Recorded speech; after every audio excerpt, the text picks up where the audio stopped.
আমি অ্যাস্ট্রোলজার সৌম্যদীপ মুখার্জি কথা বলছি। 2026 সালের জানুয়ারি মাসের মকর রাশি মকর লগ্নের রাশিফল নিয়ে শুরু করছি।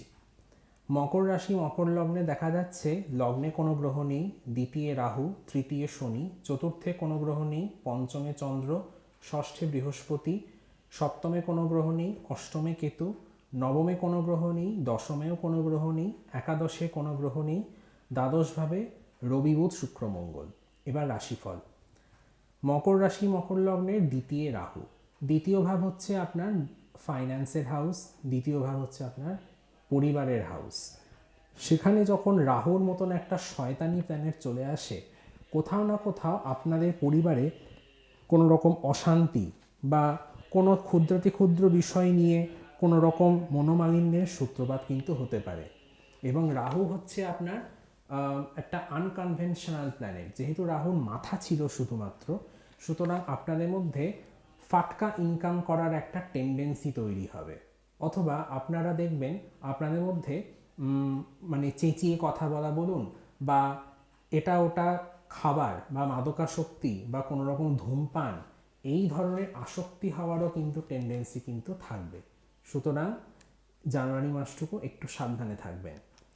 তৃতীয় শনি, লগ্নপতি তৃতীয়ভাবে গোচর কিন্তু আপনার পরাক্রম বাড়িয়ে দেয়। নেগেটিভ প্ল্যানের যখনই এই তৃতীয় ভাব, ষষ্ঠ ভাব, একাদশ ভাব, দশম ভাবে ট্রানজিট করে, তখন কিন্তু আপনাদের মধ্যে সেই সাহস বলুন, পরাক্রম বলুন, সেই জায়গাগুলো বাড়িয়ে দেয়।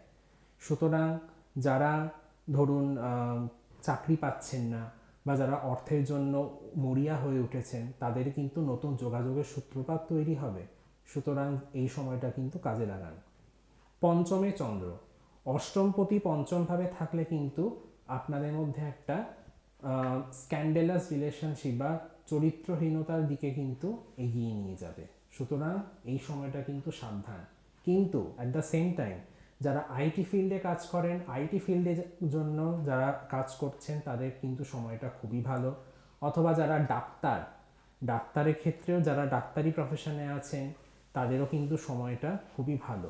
ক্লায়েন্ট অবশ্যই হবে এবং ইনকামও ভালো হবে।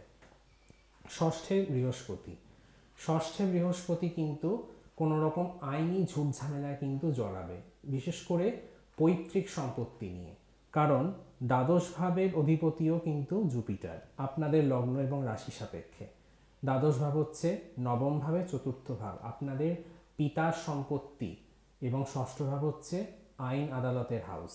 সুতরাং আইন আদালত জাতীয় সমস্যায় সম্মুখীন হতে হবে, টাকা মানে ক্ষমা করবেন, বিষয় আশয় নিয়ে। ঠিক আছে।